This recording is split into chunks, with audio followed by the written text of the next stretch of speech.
Bonjour à tous. Aujourd'hui, j'accueille une femme dont la parole a la force d'un miroir et la douceur d'une main. Mirella Luizet, autrice de Enfin moi. Elle vient ici déposer un morceau de son histoire, une histoire faite de doutes, de silence et de chute, mais aussi de lumière, de reconstruction et d'un retour à soi inspirant. Dans cet épisode, on se parle de ce moment où on cesse de se fuir, de ce courage intime, parfois fragile, qui nous pousse enfin à nous regarder en face et à dire « je mérite d'être moi ». Mirella nous offre des clés, des mots, des prises de conscience qui ouvrent des portes longtemps restées fermées pour certains. C'est une conversation qui m'a touchée, qui m'a bousculée et qui m'a apaisée. Une conversation qui peut ou peut-être résonnera pour vous, pour toi. Et si c'est le cas, si quelque chose en toi s'ouvre, quelque chose en toi se reconnaît, se libère en écoutant cet échange, je t'invite à liker, partager autour de toi et laisser un commentaire. Parce que chaque geste compte pour faire vivre ce message et surtout aussi pour faire vivre la chaîne. Merci et surtout, bonne écoute et bon visionnage. À bientôt pour le prochain épisode. Mirella, bonjour. Bonjour Princia. Écoute, on se disait en off qu'on allait dédier cet épisode à Dieu. On sait pourquoi. Oui, Voilà, exact. et tout le monde ne comprendra pas, mais bon, on sait pourquoi aujourd'hui on dédie à Dieu. C'est très rare, que moi en tout cas je m'étale sur ma foi, mais aujourd'hui j'ai envie de le faire. Bah écoute, je l'accueille avec plaisir parce que je crois que ce dont on va parler aujourd'hui, il est aussi l'instigateur en grande partie. Exact. Amen, j'ai envie de dire. Écoute, moi je te connais, je t'ai vu il y a 1 an presque. Oui. Je suis la chanceuse, comme je dis toujours. Aujourd'hui, c'est ton moment. T'es la star du jour. Yes. T'es la star de mon podcast aujourd'hui. Et moi, j'aime ça. J'aime vraiment mettre en lumière les gens. Et pour ça, je voudrais que tu te présentes de la manière dont tu le souhaites, le message que tu souhaites passer en regardant la caméra. Alors, je suis Mirella Luizet, martiniquaise, vivant en France métropolitaine depuis quelques années. Aujourd'hui, je me présente comme étant une conférencière avec comme objectif d'aider les femmes à l'audace bridée à enfin se déployer et à être vraiment elles, pleinement elles. J'ai envie d'aller mettre les pieds dans le plat. Allons-y.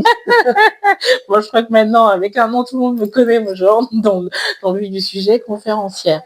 J'en entends beaucoup. Je vais prendre mon micro avec moi parce que comme il y a pas mal de bruit autour. Ouais, j'en entends beaucoup des conférencières. J'entends beaucoup aujourd'hui. Tu vois, je suis en train de faire une étude de marché hors podcast sur justement ce phénomène d'aider les femmes. Est-ce que tu penses que il y a vraiment cette volonté-là réelle ou c'est, ça c'est une question de société ouverte, ou c'est, il y a vraiment aujourd'hui un besoin d'aide réelle des femmes ou c'est vraiment que pour faire l'argent? Alors, je pense que pour de nombreuses personnes, c'est effectivement un vecteur financier. Voilà. Parce que, mine de rien, en France, il y a plus de femmes que d'hommes. Donc, je n'avais pas pensé à ça. Donc voilà, en termes de potentiel de clientèle, c'est un potentiel plus large. Maintenant, je crois qu'il y a vraiment un besoin pour les femmes de se faire accompagner parce que on grandit, on évolue en étant celle qui accompagne. Et souvent, ce sont les événements de la vie qui nous font peut-être tirer le frein à main. C'est vrai. Et se dire, tiens, j'en ai un peu marre. Il serait temps aussi que moi, je me fasse accompagner. Et donc, effectivement, il y a tout un champ de possibles pour que des professionnels, des personnes qui soient bienveillantes, soient prêtes à apporter des solutions à toutes ces femmes qui sont dans le besoin de solutions et de mieux-être, en fait. Exactement. Alors, c'est vrai que je parle souvent, j'ai plus tendance à dire mieux-être que bien-être. Et pourquoi? Alors, parce que mieux, on peut évaluer. Ouais, bien, par rapport à tout à l'heure, par rapport à ce matin, etc. Alors que bien, c'est très large. C'est vraiment large, en fait. Et puis, qu'est-ce qui est bien au final? C'est ça. Ouais, c'est très subjectif finalement. Voilà. Ouais. Moi, je peux être très bien, mais pour toi, ça ne t'irait pas forcément. Voilà. Ouais. Effectivement, je voulais mettre le pied dans le plat. Pourquoi? Parce que c'est vrai que j'ai l'impression que c'est un phénomène de mode, que aujourd'hui, il y a plein de coachs, il y a plein de choses. Et je me mets vraiment à la place de cette femme qui est en souffrance, qui a vraiment besoin qu'on l'aide. Quels sont aujourd'hui si tu veux, comment elle peut c'est comment elle peut choisir le meilleur coach ou en tout cas l'accompagnateur? Quelles sont selon toi, en tout cas, tes clés pour qu'elle puisse choisir le meilleur coach? Ou la Alors, coach, du coup, si c'est une femme. là, tu as pris le volet coaching.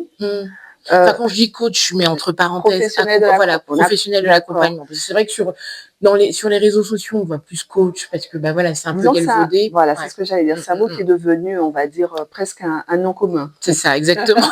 C'est presque devenu un nom commun. Et faut savoir qu'en France, le mot coach est pas déposé plus ou moins en réflexion, parce que ça soit déposé. Voilà. Ça serait bien. Mais c'est vrai que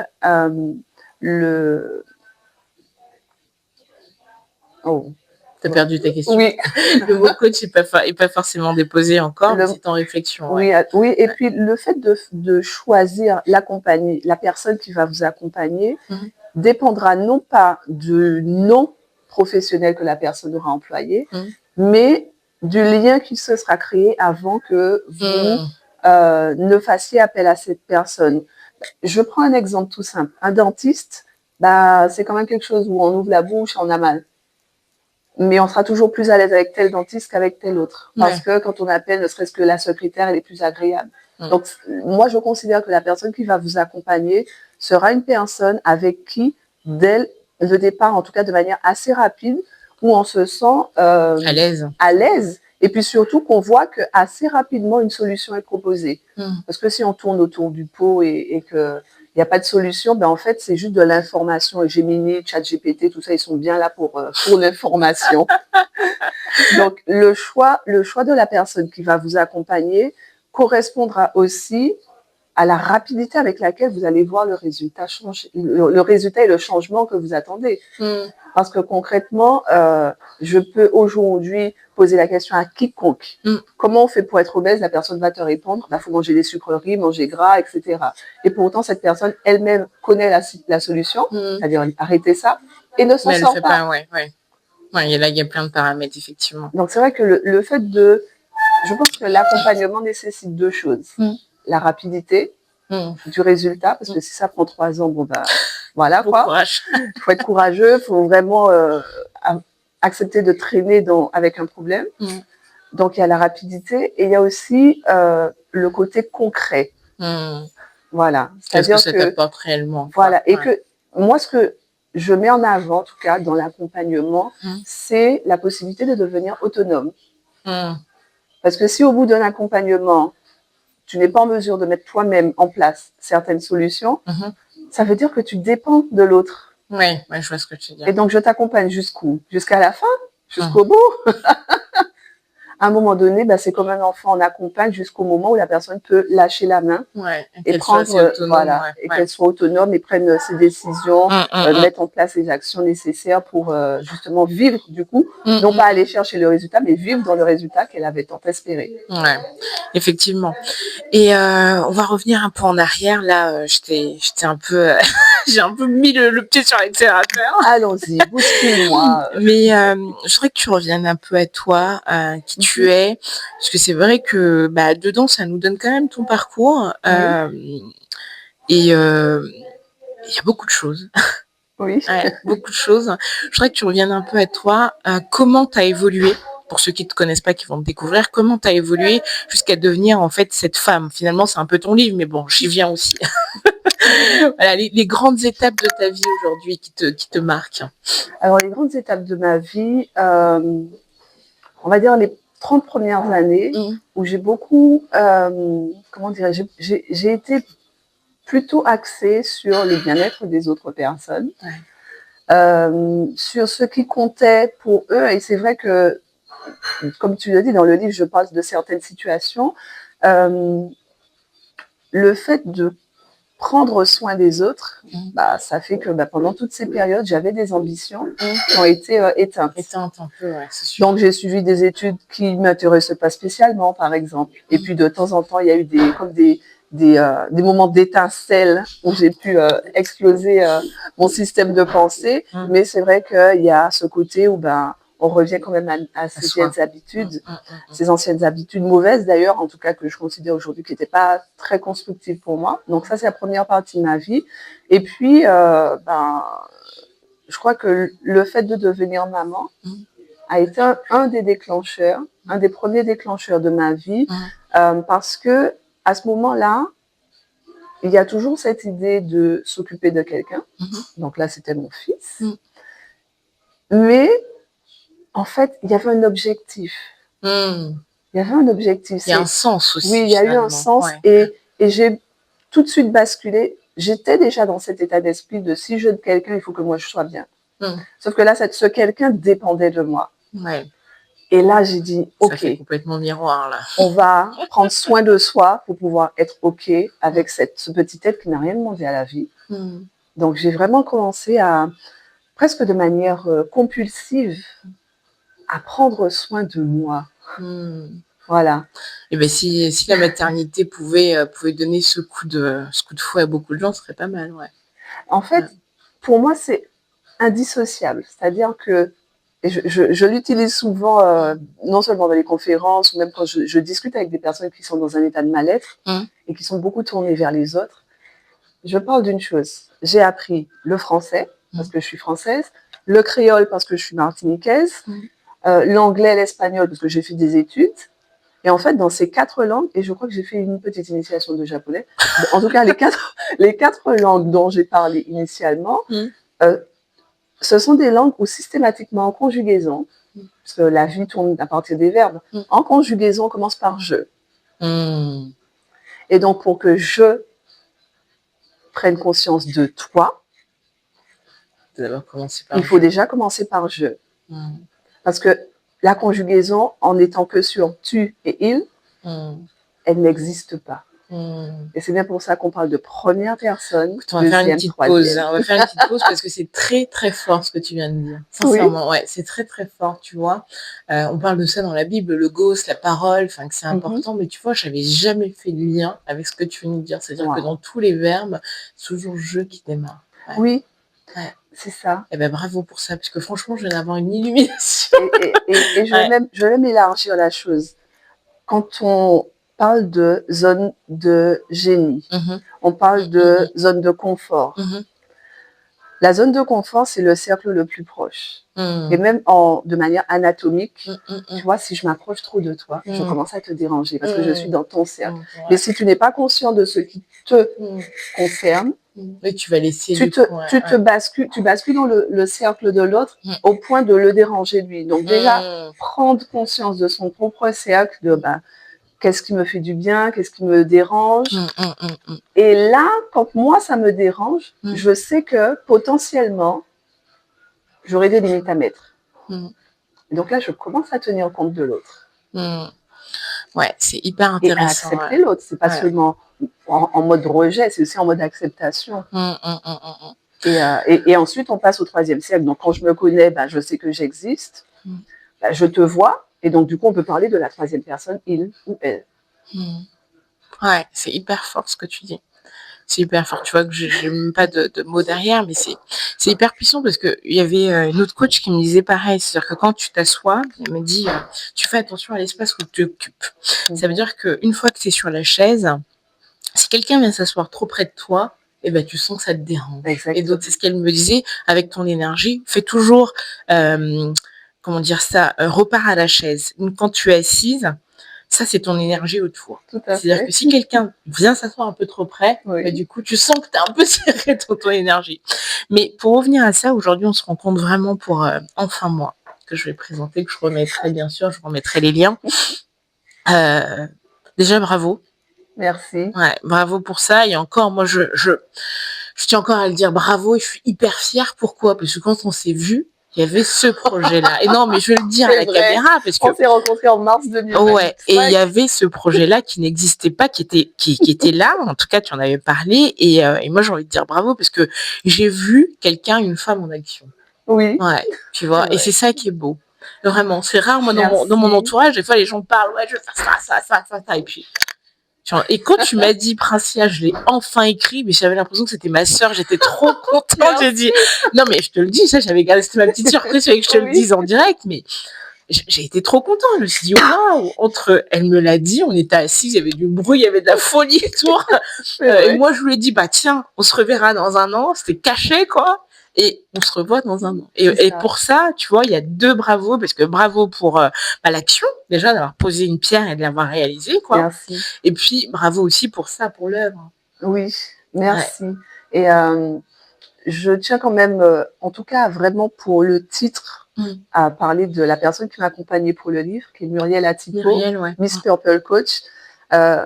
Alors, elle m'a accompagnée pour la rédaction, mais une chose qui est très importante, c'est tout le travail d'introspection. C'est-à-dire que là, on voit enfin, je ne sais plus combien de pages il y a. Ouais, une centaine. Bon, 170 pages à peu près. Mais ce sont vraiment 170 pages de, comment je vais dire ça, de curage, tu sais, quand on a nettoyé, vraiment. Et ce travail-là, il a été indispensable pour pouvoir vraiment coucher sur papier tout ce qui était en train de pourrir, je crois même, intérieurement. Ouais, moi j'aurais dit plutôt mûrir, alors, dans ce sens-là. Parce que ce que ça a donné, c'est que c'est un très beau fruit finalement, tu vois. Alors, c'est-à-dire que juste, enfin, il a fallu que ça se décroche de l'arbre pour qu'on puisse le consommer. Parce que c'était en train de rester sur l'arbre en train de je vois ce que tu veux dire. Ouais, je vois ce que tu veux dire. Moi, je comprends la notion de pourriture. Voilà. Et c'est vrai que ça, ce sont des choses que, comment je dirais, tout ce qui est dans le livre, donc c'est une grande part, c'est pas une biographie pour ceux qui ne l'ont pas encore lu, mais c'est en grande partie des points importants de ma vie qui font que je suis passée de l'idée d'être moi au fait d'être moi. Et pour le titre, vraiment, c'est une anecdote, mais qui est tellement importante. Je n'avais pas encore fini le livre quand j'ai annoncé, mais voilà, comme toi, je t'ai annoncé que je vais commencer la rédaction. On était en mars, je crois courant avril, j'ai lâché le titre alors qu'il me restait encore plein de chapitres à rédiger. Et j'ai juste mis sur Instagram, coucou, je rédige un livre, il va s'appeler Enfin moi. Et là, j'ai juste dit le titre. J'ai eu des femmes qui sont venues en MP me dire « Waouh, j'ai l'impression que tu parles de moi. » Mais je ne vous ai encore rien dit. Et là, ça m'a confortée dans le fait que certaines personnes ont besoin de se dire « Enfin moi ».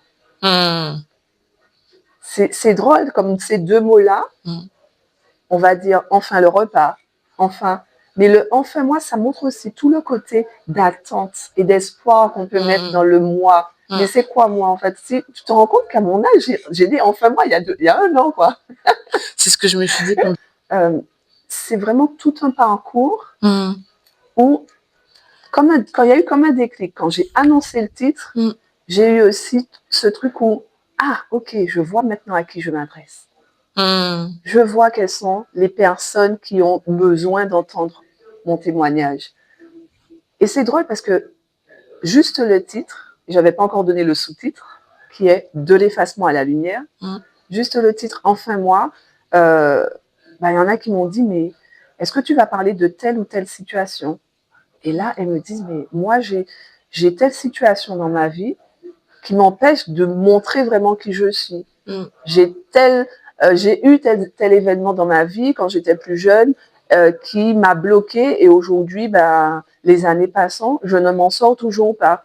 Et là, je dis, what? Comment c'est possible? Mais justement, ça va être ma question parce que, tu vois, moi, quand je lis ce livre, déjà au début, ça commence fort, bam. Déjà, je lis, je ferme. Je dis, non, mais là, elle commence vraiment trop fort.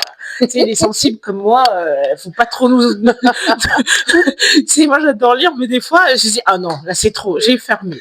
Après, je vais quand même y aller. Et en fait, ma première question était, déjà, elle a quel âge? Ça, c'était que je me suis questionnée. Parce que je me suis dit, tu peux pas traverser autant de trucs et attends, elle a 70 ans, quoi. Bon, écoute, je ne crois pas.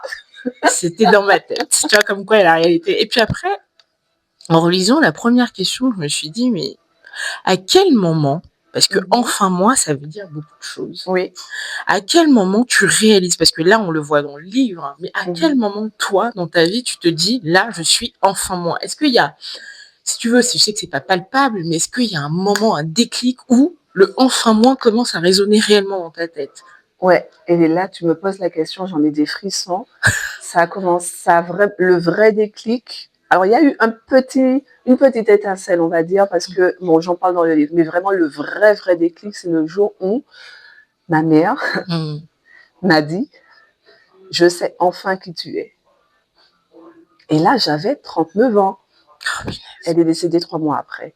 Et pendant ce laps de temps, donc il y a eu quelques mois qui sont passés, c'est la période où elle a été pleinement elle et moi, j'ai été pleinement moi. Il n'y avait plus de masque, il n'y avait plus le rôle mère-fille, c'est-à-dire que même à 39 ans, j'étais encore l'enfant, tu vois. Et là, on s'est comporté, on a eu vraiment le rôle on était juste deux femmes qui se disent sans distinction d'âge ou de rôle, c'est-à-dire que là, il n'y avait plus de rôle. Il n'y avait pas le rôle de l'enfant, le rôle de la mère. C'était vraiment deux femmes qui se dévoilaient. Et il ne s'agissait pas de connaître notre intimité, c'est juste qu'il n'y avait plus de filtre. À partir du moment où elle m'a dit, maintenant je sais qui tu es, c'est comme si tu t'étais autorisée à être, quoi, finalement. Surtout, je me suis dit, mais ok, donc là, elle sait qui je suis, donc ça veut dire que tout ce qui était avant, c'était pas moi. Tout ce qu'elle voyait de moi, que je lui donnais à voir de moi, c'était pas moi. Ou est-ce que c'était pas aussi une façon de dire, maintenant, tu peux être qui tu es, je t'accepterai comme tu es. J'ai plus d'attente, finalement. Alors, peut-être que c'était ça de son côté, mais c'est en tout cas sur le fait, c'est pas ce que j'ai perçu. Comme je te dis, pour moi, les relations, ça commence par un jeu. Donc, j'avoue, alors pour certains, ça peut sembler égoïste, mais quand j'ai entendu cette phrase, je me suis vraiment recentrée d'abord sur moi. Ouais, non, mais je comprends. Et je me suis dit, ok, donc si aujourd'hui, celle qui m'a accouchée sait qui je suis, ça veut dire que pendant 39 ans, j'ai joué un rôle. C'est pas elle a compris autre chose de moi. C'est quel rôle j'ai joué. Et là, mais ça a été un cataclysme dans ma vie. Oui, et je le dis avec le sourire. Et je sais que certaines personnes qui connaissent mon histoire vont peut-être se dire que je suis ingrate ou que ma mère était en plein dans le cancer et que je suis égoïste, etc. Non, mais en fait, ça s'est parfaitement bien passé entre elle et moi. Et ça, j'ai compris ce que c'est que une maman. J'ai compris, je l'ai vue enfin comme la personne. J'ai enfin vu son cœur, on va dire. Justement, tu vois, on va rentrer dans un sujet que moi, je suis pas très à l'aise avec ce sujet-là, mais je vais quand même y aller. Pourquoi ? Parce que c'est vrai que il y a doubles écoles. Il y a l'école où de se dire que nos parents, des fois, ils font avec ce qu'ils ont. Et en même temps, il y a des écoles où, en fait, nos parents, ils sont là pour nous montrer, finalement, entre guillemets, le chemin. On les a choisis, finalement, quelque part, tu vois. On les a choisis pour nous montrer un peu le chemin. Et dans ces moments-là, je me dis, c'est une question, quand tu as une mère comme ça qui te... Parce qu'au-delà de ça, je sais qu'elle t'a donné tout son amour, tout ça, mais quand tu as une mère qui, finalement, de ce que je comprends dans le livre, qui attend beaucoup, finalement. Elle attend énormément de toi, sans même, finalement, découvrir sa fille. Sans même découvrir... laisser la liberté d'être. Ouais, c'est ça. Et je me dis, à ce moment-là, qu'est-ce qui se passe dans la tête d'une maman ? Enfin, est-ce que c'est parce qu'elle a été formatée comme ça ? Ou c'est parce qu'elle s'est dit, bon, bah, elle est là, ma fille, il faut que je fasse ça, quoi. Enfin, moi, tu vois, c'est même un sujet avec lequel je suis pas à l'aise, mais que j'ai envie de faire fouiller, parce que c'est quelque chose qui me questionne toujours. À ce moment-là, les mamans, tu vois, quand je vois ma fille, des fois, je me dis, bon, elle est encore petite, mais je me dis, idéalement, bah, je voudrais qu'elle fasse ce qu'elle veut, quoi. Tu vois ? Et donc, ça me vient même pas à l'esprit, aujourd'hui, elle a que 4 ans, de pouvoir demain lui dire non, tu fais ça. Enfin, ça me à moins que je lui donne quelques conseils, mais tu vois ce que je veux dire. À ton avis, qu'est-ce qui pousse une maman, et c'est ça ma question qui est un peu délicate, à pousser sa fille dans un sens et pas dans le sens où elle devrait aller? Alors, laisser faire, quoi. C'est valable pour une maman comme pour un papa. Exactement, là où je prends la maman parce que... C'est valable. Alors, disons que, selon moi, le rôle est endossé, c'est-à-dire le rôle de parent est endossé. Voilà, on apporte des bases à nos enfants. Mais malgré le rôle, on est quelqu'un. Donc, c'est-à-dire qu'un parent, il transmet ce qu'il a reçu Mm. et aussi il le transforme, il le transmute dans ce qu'il aimerait transmettre. D'accord, ouais. Mais dans tout ça, on a un petit être, enfin à la base un petit être, qui grandit avec 2 visions. Et donc ce petit être, en l'occurrence nous quand on était petits, ben, on fait avec les deux, que papa soit présent ou pas. Bon, je dis ça parce que le plus souvent on grandit avec la maman, au moins la maman présente. On reçoit en fait avec nos propres filtres. C'est-à-dire que nos filtres, c'est l'accumulation de plein de choses, de ce qu'on aura vécu à l'école, de ce qu'on aura vécu à la maison. Parce que, bah, par exemple, chez nous, on est 3 enfants. Je suis la seule fille. On a tous les 3 été élevés par les mêmes personnes. Mais c'est pas du tout. Et on a reçu des choses différemment. La même phrase a été traduite dans notre esprit différemment. Ouais. Donc, moi, je crois qu'un parent, et ça peut sembler étrange, mais un parent, quel que soit ce qu'il va faire, il le fera toujours dans l'intention d'accompagner son enfant et pas de détruire. Ouais, tu me rassures. Oui. Tu me rassures. Je pense qu'on transmet ce qu'on peut transmettre et aussi avec les outils qu'on a. Ouais. Et moi, je crois qu'une chose, que ce soit dans le travail, dans la vie privée, dans la vie couple, par moment, c'est important de dissocier la personne du rôle. Par exemple, 2 parents, 2 adultes qui ont fait un enfant, ils se séparent, ils sont plus un couple, mais ils ont quand même le rôle chacun de parents. Ah bah oui, c'est sûr. Ouais. Donc l'enfant aussi doit comprendre que papa et maman n'auront pas la même relation avec. Enfin, tu vois, les relations sont différentes. Et donc nous en fait, on est juste le résultat d'un ensemble de choses. Ouais, mais moi, c'est vrai que moi, je me suis toujours posé cette question-là, tu vois. Des fois, c'est vrai qu'on connaît pas l'histoire de tout le monde, mais quand tu vois juste l'extrait, tu te dis, mais qu'est-ce qui pousserait un parent à limite formater un peu son enfant, quoi. Parce que des fois, tu as des enfants qui voudraient faire ça, et puis toi, parent, tu dis non. Mais à un moment donné, mais qu'est-ce que tu gagnes, toi? Bah, tu sais, après, je me suis spécialisée dans un type de coaching qui est l'énéagramme. Et en fait, quand tu observes un être humain, quel qu'il soit, tu vas constater que les comportements qu'il aura avec ses enfants seront plus ou moins similaires avec les collègues.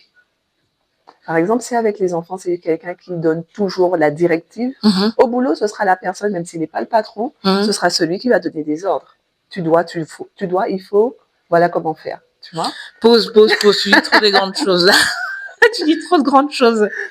Donc, en fait, qui on est ne dépend pas de notre fonction. Ça dépend juste de qui on est. Ouais. Ce que tu dis là, je suis plus ou moins d'accord parce que, ouais, ça pousse à réflexion, ouais. Parce que des fois, je suis pas sûre que ce soit avec les collègues de la même manière. Parce que des fois, tu peux avoir... Tu vois, moi, je parle de... Je me prends mon propre exemple, tu vois. Je me dis...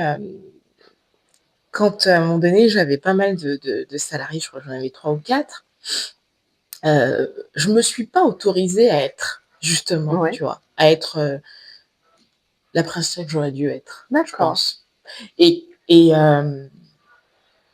parce que j'ai toujours, tu sais, tout à l'heure, on parlait justement, on disait les femmes, on a toujours besoin d'accompagner. Il y a toujours ce côté maman, entre guillemets, qui revient. D'accord.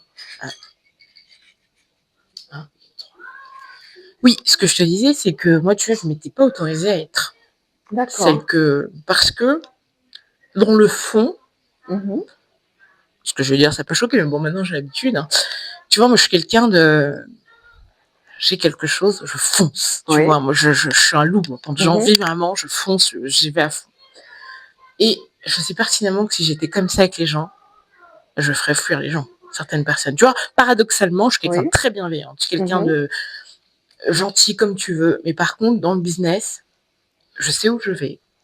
Et tu vois, et je veux pas te ménager. C'est-à-dire que, je te donne un exemple concret, quelqu'un qui va venir, va me dire, je sais pas, moi, j'ai mes règles, je me sens pas bien. Je vais lui dire, écoute, quitte à même que je te donne ta journée, vas-y, repose-toi et reviens demain en pleine forme. Tu vois, j'en sens ça. Par contre, fais pas le coup de 3-4 fois. Tu vois ce que je veux dire?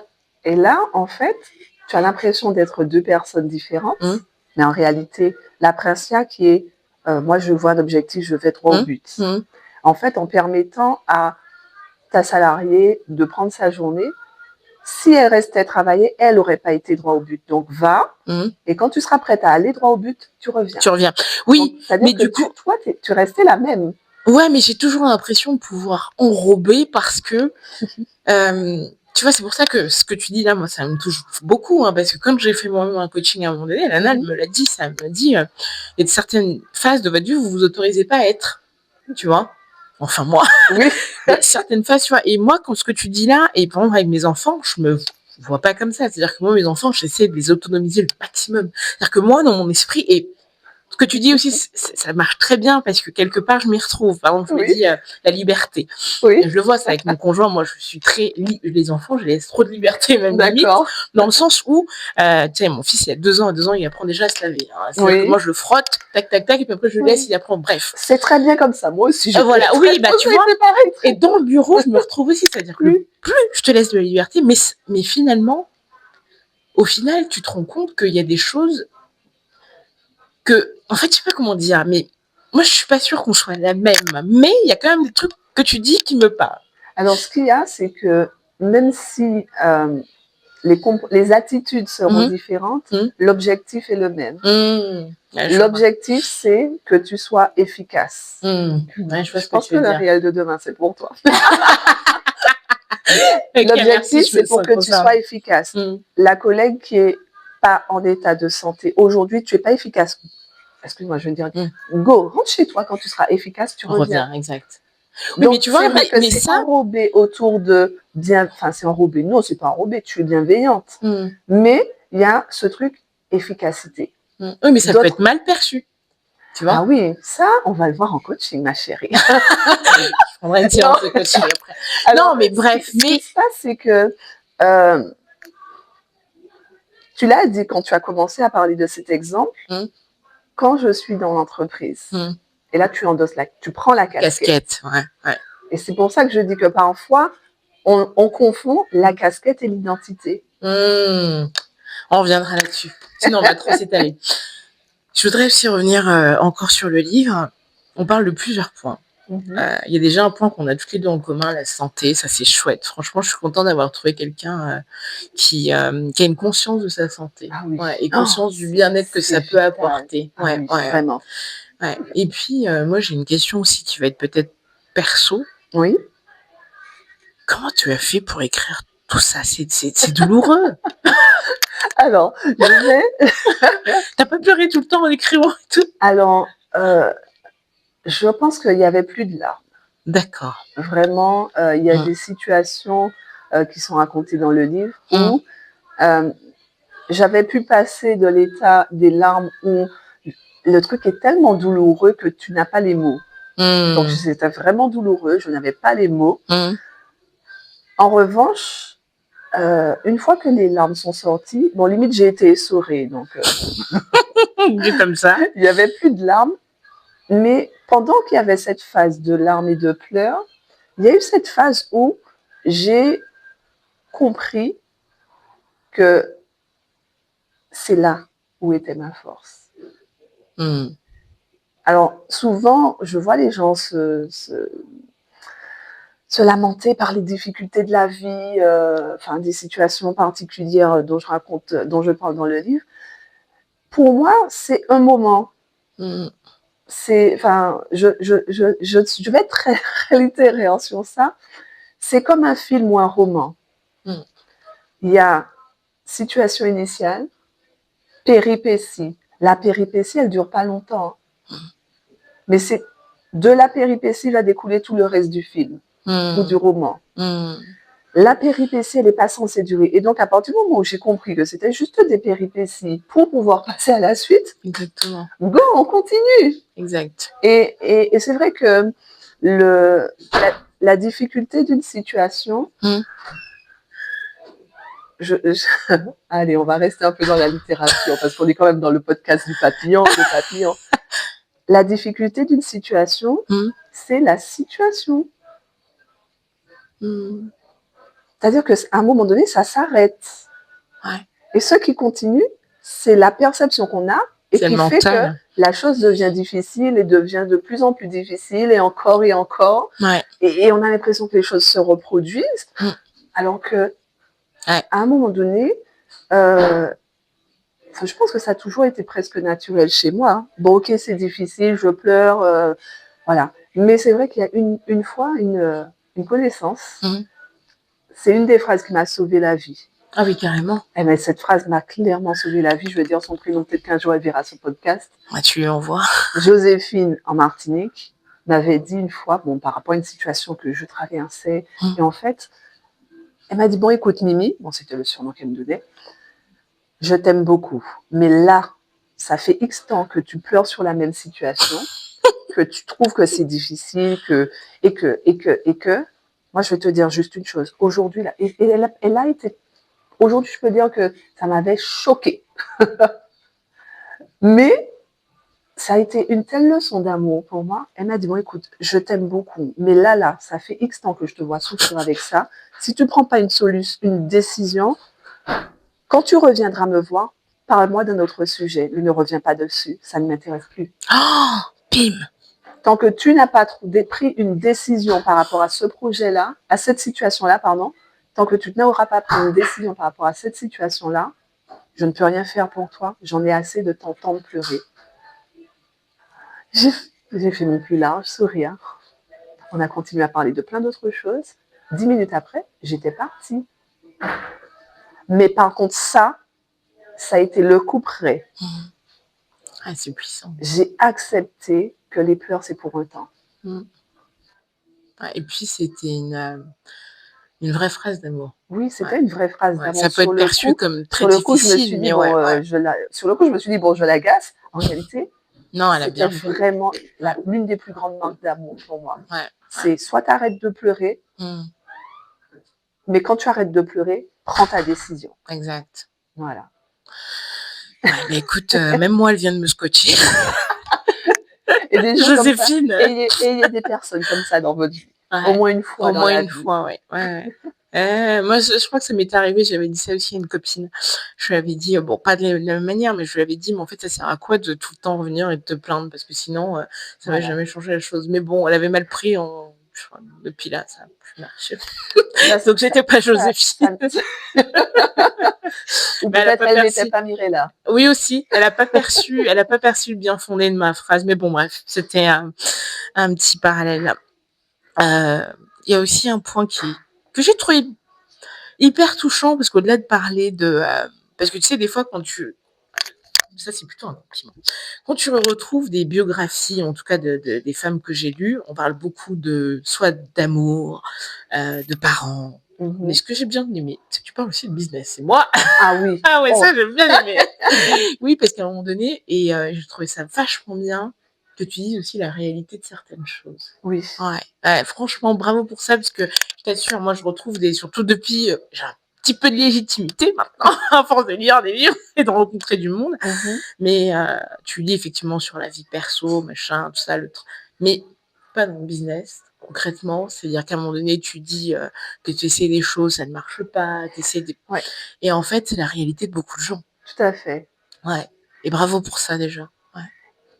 Tu sais, je suis une personne unique et entière. Quand je dis unique, c'est-à-dire que bon, forcément, il n'y a pas d'autre Mirella, mais c'est pas dans ce sens que je veux dire. C'est-à-dire que j'accepte mon unicité, mais j'accepte aussi chaque petite partie de ma vie. Tu as parlé de l'alimentation, la santé. Mon business fonctionne avec mon alimentation. Ah bah oui, mon activité physique fonctionne avec mon business. Clairement, les relations sociales, personnelles fonctionnent avec mon business. Mais c'est pas tout le monde qui le sait, ça. Ouais. Et c'est pour ça que je reviens sur le truc des titres et de la personne. Moi, j'accepte tous les titres que j'ai. Maman, chef d'entreprise, sœur, amie, je sers à l'église, etc. Ça, ce sont des titres. Et qu'est-ce que je fais de chaque titre? Mais finalement, je suis tout ça. Ouais, c'est ça. Je suis dans tout ça. C'est pas je suis tout ça. C'est-à-dire que tout fait partie de moi. En revanche, c'est comme, on va dire, une balance. Il y a des choses qui... il faut trouver un équilibre. Ouais. Et tout à l'heure, quand tu parlais de coaching, il y a quelque chose qui a fait fureur. C'était on parlait beaucoup d'équilibre, vie pro, vie perso, etc. Ouais, vie perso, vie pro, ok. Et le reste alors, qu'est-ce qu'on en fait? Vie sociale. Ça fait partie des vies perso.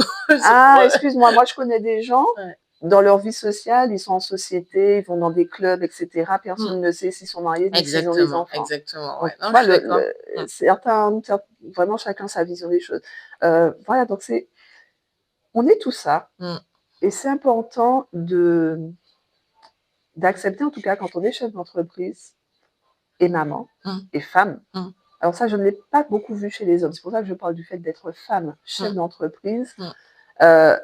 C'est que nous avons ce besoin, et voire parfois cet impératif, quand on est maman solo, de gérer, d'endosser des casquettes, des rôles qui ne sont pas à la base pour nous. Par exemple, moi j'ai un garçon, éduquer un garçon, voilà, il faut endosser des responsabilités. Mais ça n'empêche que quand je suis maman, on ne va pas se leurrer, une femme entrepreneur, pendant qu'elle s'occupe des enfants, elle a quand même à l'esprit, même si on est dimanche, demain j'ai 2-3 rendez-vous pro. Donc on a un peu tout ça en tête. Et si on reste focalisé que sur le business ou que sur la vie de famille, on est en déséquilibre. Ouais. Et donc, il faut trouver son équilibre. Et je trouve ça vachement bien parce que c'est vrai que moi, je suis d'accord avec toi. On est tout. Moi, d'ailleurs, si je pouvais ne pas dissocier ma vie privée, pro, pour moi, tout est dedans. C'est-à-dire que j'ai autant d'idées créatives dans le boulot, dans le truc. Et puis, si je pouvais emmener mes enfants partout, il n'y aurait pas d'école. Très bien. Je suis sûre qu'ils. Ça fonctionne très Mais bien. oui, je trouve qu'ils s'apprendraient aussi des choses. Enfin, je sais pas, moi, ils se baladeraient. Ils apprendraient à gérer les finances, par exemple. Oui, parce par que exemple. Quand on est chef d'entreprise, ce sont des impératifs. Ouais. Et puis, tu sais, des fois, tu as des événements, tu as plein de choses. Enfin, tu vois, moi, je me rappelle quand j'avais ma fille qui était toute petite, genre, elle a baladé dans mes formations. Je te disais, j'allais à Lyon et tout. Et en fait, c'est ça que je me suis dit, mais oui, elle fait partie de moi, quoi. Il n'y a pas besoin de dissocier. Et des fois, c'est ça aussi qui rend la vie de maman difficile. C'est de pouvoir dissocier. Parce que des fois, par exemple, là, tu vois, je fais un event le samedi. Je sais qu'il y a beaucoup peut-être de mamans qui ne pourront pas venir parce qu'elles n'ont personne pour garder leur enfant, tu vois. Et là, je me dis, mais j'aurais peut-être dû créer un espace enfant. Alors, tu vois, mais il y a ces choses-là. Et c'est ce que j'ai trouvé vachement bien, c'est de pouvoir parler de tout. Ouais. Oui, on a besoin de ça. Et pour rebondir sur, par exemple, ton event, alors je comprends, effectivement, comment dire, on a besoin de toutes ces parties-là. Et cet équilibre, c'est justement de savoir à quel moment. Parce qu'il y a aussi le moment. Parce que concrètement, si je prends l'exemple d'un événement professionnel, moi, si je sais que j'ai mon fils à côté, franchement, je vais regarder l'heure et je vais me dire, punaise, l'heure est passée, il est en train d'attendre, etc. Bon, il est grand, clairement, mais finalement, est-ce qu'on est vraiment là? Et c'est aussi ça, c'est savoir qu'on est un tout et savoir, mine de rien, segmenter. C'est pas séparé. Je suis d'accord. C'est pas séparé, mais c'est segmenté. C'est vrai que j'ai eu beaucoup d'aide dans mes débuts dans l'entrepreneuriat. Je trouvais rapidement quelqu'un, ou souvent mes parents, qui s'occupaient de mon fils. Pourquoi? Parce que je leur disais, mais s'il est avec vous, il est en sécurité. Et là, je pars et je m'accorde 1 heure de fin. Mais ce n'est pas 1 heure de fin pour le boulot, c'est 1 heure de fin où j'ai fini le boulot, j'ai mon temps pour amortir et je reviens à toi, mon fils, que j'aime tant. Ah non, mais je suis d'accord.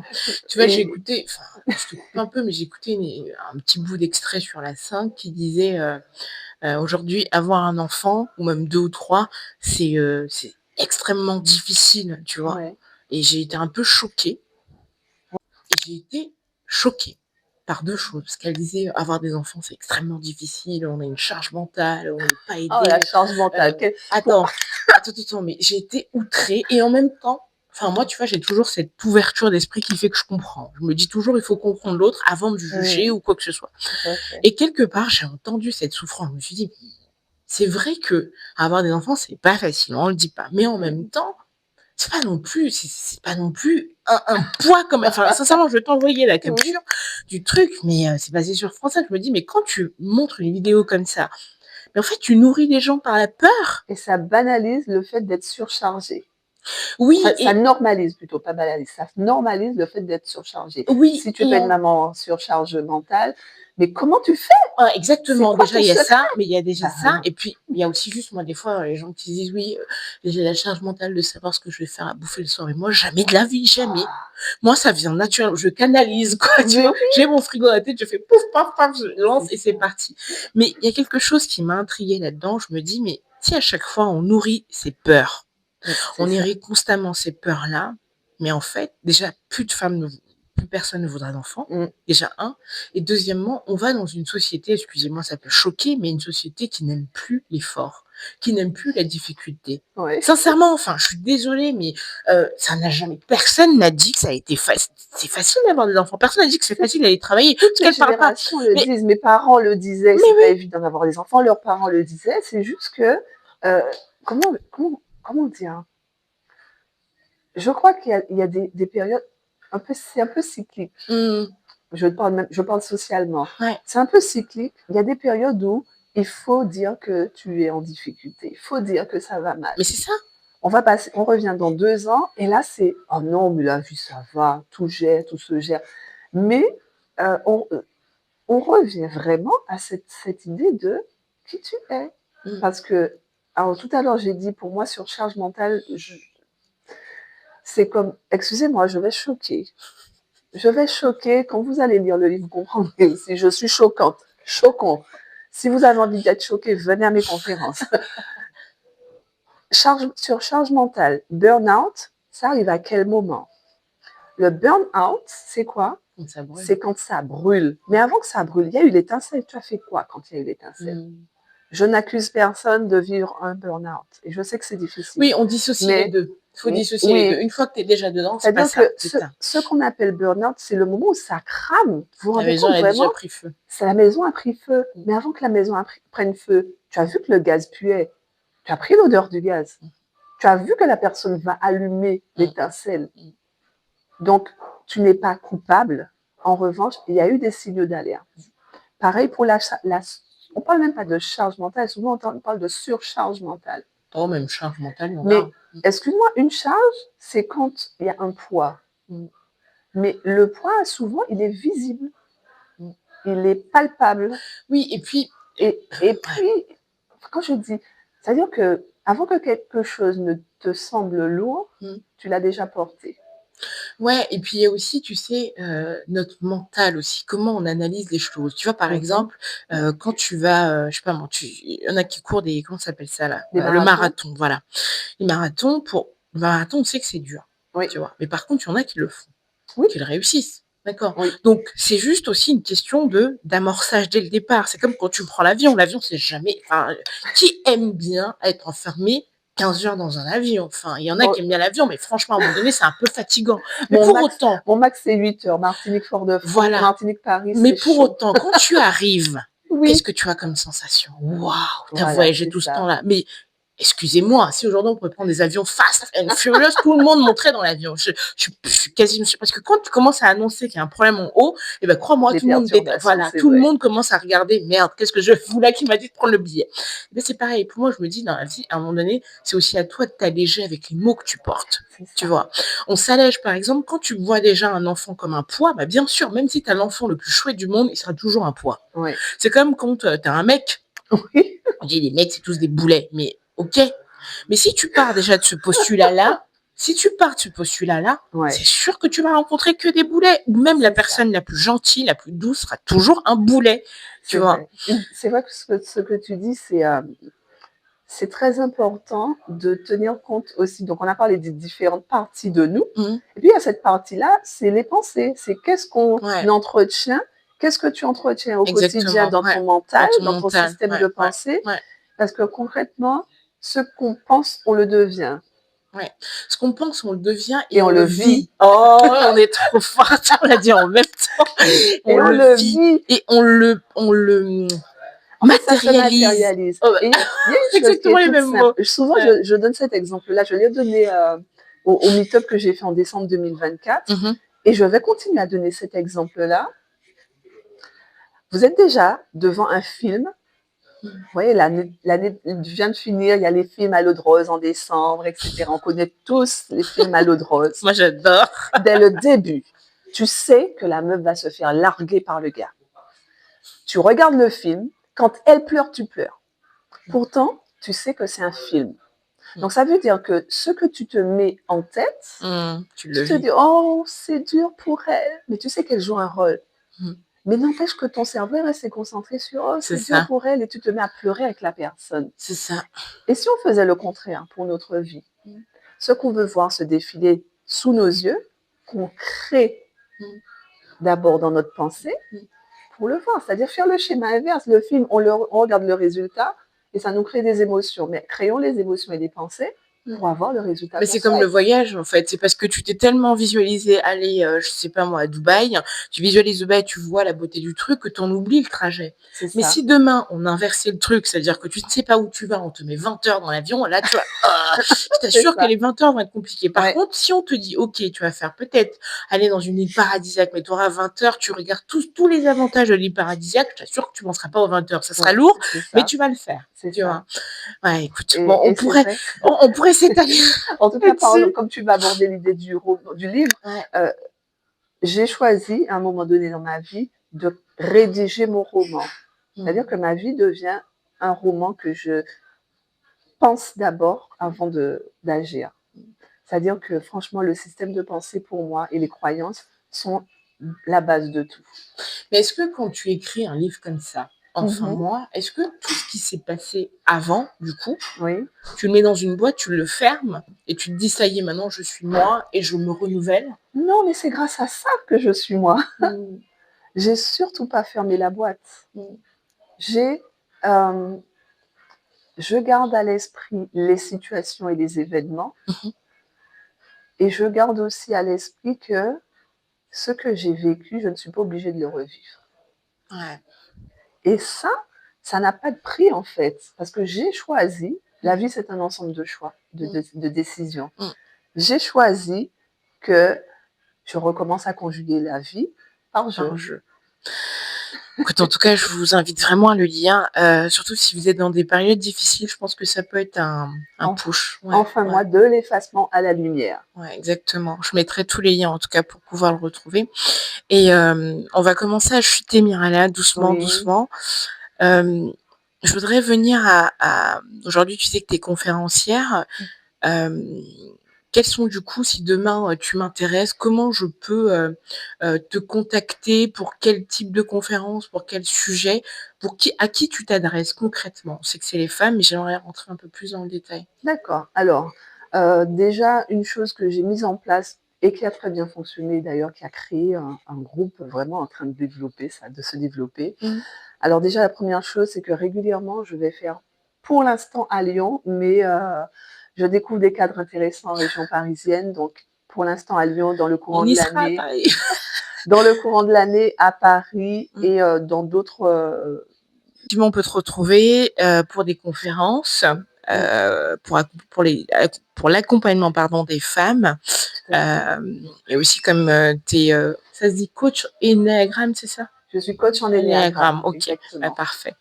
Mais ça, c'est chouette. Donc, on pourra aussi te retrouver. Je remettrai tous les liens pour pouvoir te contacter si en tout cas des femmes sont marquées, touchées, inspirées par ton histoire. Et je pense, parce que il faut, Mirala, il n'y en a pas deux. Ah, c'est gentil. Ah bah oui, t'es une femme marquante. Ouais, vraiment. Ça m'a. Bah oui, moi je parle pour moi. Après d'autres, moi ça m'a marqué, donc ça, tu vois. Et encore une fois, je te l'ai dit, on s'est eu l'année dernière, et bon, aujourd'hui on est là. Ça se passe pas souvent comme ça. Ah oui. Entre beaucoup de gens qui disent oui, je vais monter ça, je vais faire ci, au final, je comprends. Rien. Enfin bref, écoute, on va chuter, on arrive à Charles de Gaulle étoile, et puis l'avion nous presse. Donc moi j'ai mes 2 questions signature. La première, c'est en tout cas quel événement a été pour toi marquant, qui t'a changé, qui a fait de toi cette nouvelle femme, ou du moins cette femme, que ce soit positif ou négatif. Je te laisse en deux petites minutes. Alors, l'événement qui a fait de moi qui je suis, c'est le jour où j'ai su qui je suis. Ah, voilà. C'est beau ça. Aujourd'hui, tu m'arroses avec des belles paroles. Alors, vraiment, c'est ce jour où je me suis dit, ah, mais en fait, là, j'étais pas 100% moi. Je faisais plaisir à, ou je faisais de sorte à ne pas choquer, mais j'étais pas à 100% moi. D'accord, Voilà. Ouais. Et du coup, après cet événement-là, qu'est-ce que tu as mis concrètement en place? Vraiment étape par étape, sans jeu de mots, vraiment, qu'est-ce que tu as mis en place? Les grandes étapes, vraiment Alors, quelques mots. Ce que j'ai mis en place, c'est régulièrement, je prends un temps pour faire le bilan sur qui je suis et sur la direction que je souhaite prendre. D'accord. Ensuite, je réévalue, comme je l'ai dit dans ma méthode, j'évalue si je corresponds à la femme que je veux être. D'accord. Et puis, la troisième étape, mais c'est clair, je vais exploser le game. Oh, je suis trop fière. Alors, quand je dis je vais exploser le game, il ne s'agit pas de choses extraordinaires. Et pourquoi pas? Non, mais ce que je veux dire, c'est exploser déjà mon propre game. Et comme tu dis, notre relation a laissé des traces. Moi, je considère que mon rôle sur Terre, c'est de laisser une trace. Si tu passes à côté de moi dans la rue et que tu ne te rappelles pas de moi, j'ai pas fait mon job. Change de trottoir. Ouais, et puis j'ai toujours ma petite question un peu que je pose. Ce podcast, moi, je l'ai créé vraiment parce que j'appelle ça la méthode de sensibilité douce, c'est-à-dire impacter de façon douce. Oui. Douce et en même temps violente. Parce que des fois, quand je dis douce, c'est pas avec des faux mots du développement personnel. Voilà. Si demain, tu as une jeune fille qui lit ton livre, qui se reconnaît, qu'est-ce que tu lui dis? Qu'est-ce que je lui dis? Concrètement. Ma chérie, tu vaux plus que ça. Juste ça. Tu vaux plus que ça. Oh, mais tu es d'accord avec moi que tu as quand même des croyances limitantes, tu as plein de choses, tout ça, ça va s'ancrer dans son esprit. Comment tu peux la relever de son canapé pour qu'elle puisse oser? Tu vaux plus qu'un canapé. Va dans le monde. C'est vraiment... Alors, ça peut sembler court, mais tu vaux plus que ça. Après, le ça, c'est toi qui mets ce que tu veux dedans. Tu vaux plus que ce que les gens pensent de toi. Tu vaux plus que la peur. Tu vaux plus que... Et en fait, juste, ça crée une espèce de... Waouh, ah ouais, c'est possible. Juste le fait de se dire que c'est possible, ça explose tout le système de pensée, en fait. Ouais. Franchement, tu vaux plus que ça. Ouais, moi, j'ai envie de rajouter ose. Ose, c'est mon moteur de cette année 2026. Osons. Ouais. Alors, c'est vrai que pour moi, mon moteur 2025, c'était audace. Et franchement, quand je vois ce que l'année a donné. Ah ouais? Et ouais, vraiment. Je suis contente. Voilà, un livre a été pondu. Et en tout cas, pour une jeune, je lui dirais, c'est aujourd'hui. Il n'y a pas de demain. Exact. Voilà. Ouais. Tu vaux plus que ça et il n'y a pas de demain. Il n'y a pas de lendemain. C'est maintenant. En tout cas, merci Mirella. Encore une fois, j'ai passé un super moment, au-delà même de la caméra. J'ai l'impression d'avoir vraiment fait... comme disent les Ivoiriens, je ne suis pas ivoirienne, mais on est ensemble. Je suis sûre qu'on va encore créer plein de choses ensemble. Oui. Ouais, ce n'est que le début. Là, maintenant, tu commences à organiser des événements. Bien sûr. Si tu es prête à prendre le train. J'embarque. Bah oui, à chaque fois, il y aura un coach, un auteur. Donc, ouais. Ouais, j'ai envie de te dire merci, encore bravo, puisqu'on ne se dit pas assez bravo, on ne jette pas assez de fleurs. Et moi, j'adore ça, jeter des fleurs, puisque tu es une femme qui a osé. Et moi, j'admire ce genre de femme. Merci. Vraiment. Mais vraiment, ton travail a du sens parce que souvent, les auteurs restent juste un nom sur une couverture et ça nous permet de prendre vie pour les personnes qui ne nous connaissent pas, mais aussi pour celles qui ont déjà lu et d'avoir un peu plus que ce qui a été couché sur papier. Tu viens de traduire toute ma vision. Tu vois, j'ai même pas besoin de dire. Ce que j'ai envie de vous dire aujourd'hui, pour moi, c'est un peu le premier épisode finalement de 2026, c'est le premier, parce que les autres ont été tournés en 2025 et diffusés en 2026, mais ça c'est vraiment le premier épisode 2026, j'ai envie de dire, je veux propulser ce podcast, vraiment, je le dis avec des auteurs comme toi, je veux le propulser parce que il y a besoin de briller, et briller c'est ça, si tu vois, il y a une femme que je vais bientôt recevoir qui m'a dit une phrase, qui me donne les larmes aux yeux, qui m'a dit, mais Princesse, je suis pas prête à me montrer, je lui ai dit, mais si, ça y est, maintenant, en fait, on ose, on arrête de se cacher. On fait des œuvres, on fait des choses bien, on a le droit d'exister. Tout à Et fait. Princia sera là pour, en tout cas, diffuser le message à ma manière.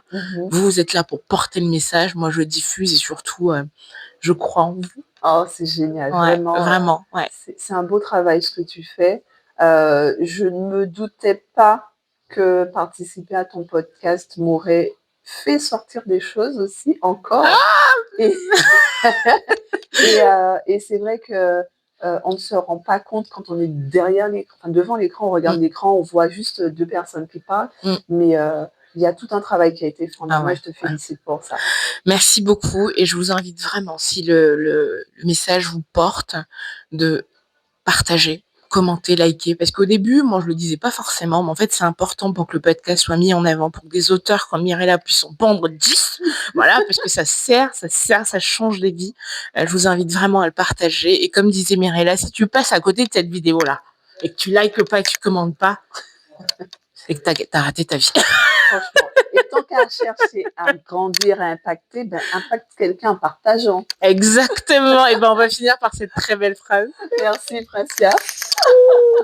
Je te disais, après, il se passe vraiment, vraiment, c'est agréable. Ouais. Oh, elle lâche sa larme. Non, non. Je suis trop fière, je t'assure.